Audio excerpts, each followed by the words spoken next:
Breaking this morning, Israel says Iran's security chief was killed in an overnight strike. It's time for the Streamline, everything you need to know in 10 minutes or less. Ali Larijani was the head of Iran's Supreme National Security Council. That attack was part of a barrage of back and forth strikes overnight. Iranian drones and rockets targeted the U.S. embassy in Baghdad. Iraqi officials call it the most intense assault since the war began. Meanwhile, the Strait of Hormuz remains virtually shut down. U.S. allies are resisting President Trump's calls to send warships to protect tankers on that critical oil route.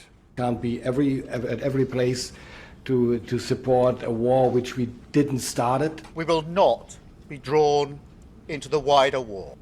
The UK says it is still discussing a plan, but this morning there are reports of another tanker hit off the coast of Oman.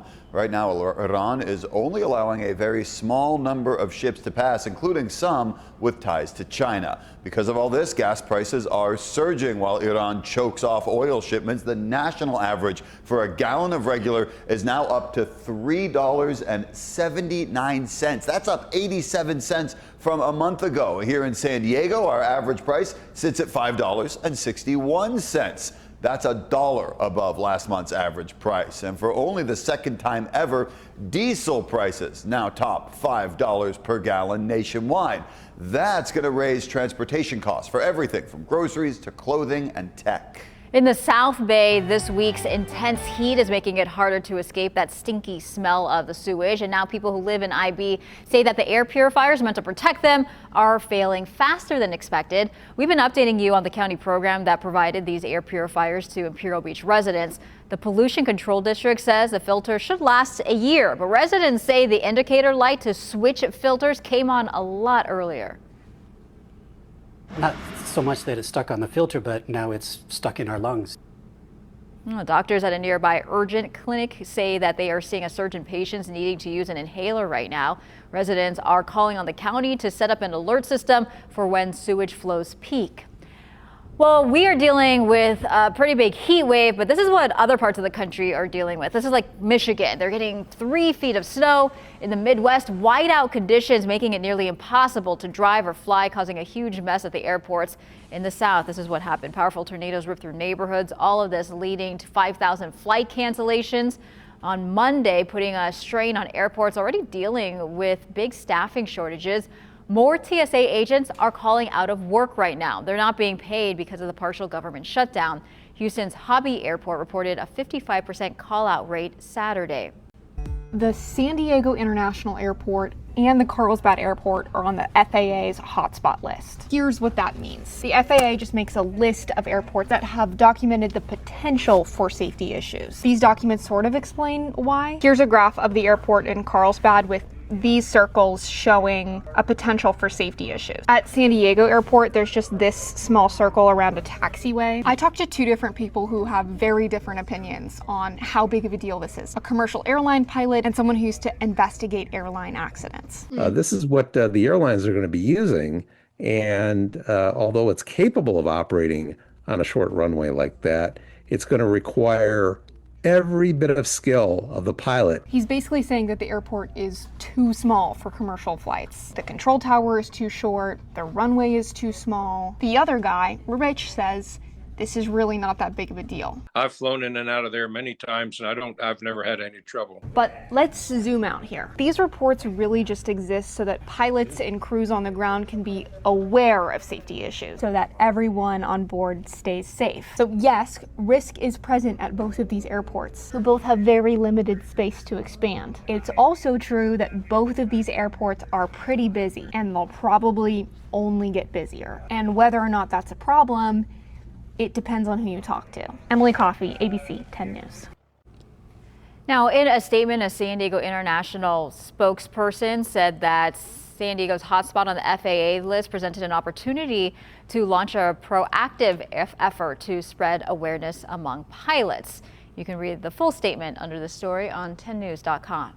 San Diego City Council has voted to lower speed limits across more than 600 miles of road. The vote comes as traffic deaths and injuries have become more common across the city.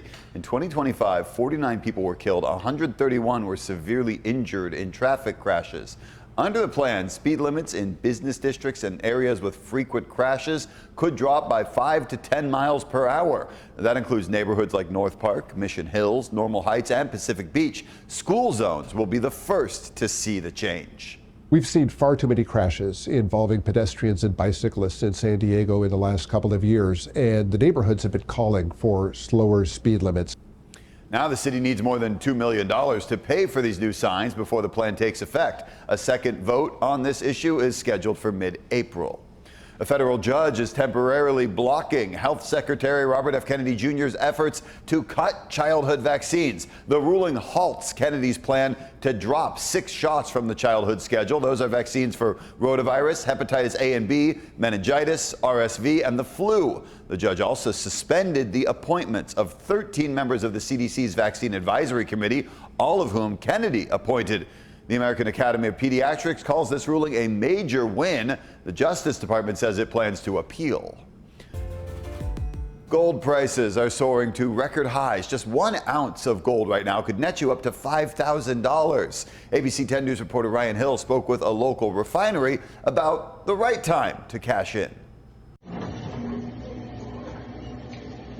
The melting point for gold is 2,000 degrees Fahrenheit. The price of gold right now is outpacing its melting point. So we see deals up to, a couple $1 million these days, and also just a lot of gold jewelry that people have been sitting on. Josh Morlock is the general manager of the gold refinery of San Diego. So I started here about 3.5 years ago or so, and when I started here, gold was at $1,700 an ounce, and silver was at $17 an ounce. So now with gold over $5,000 just in the past couple years, obviously that is just gangbusters. He says over the last 4 to 6 months, their customer base and walk-ins have doubled. I think a lot of consumers out there fear what's going on with the US dollar, maybe what's going on with global conflicts.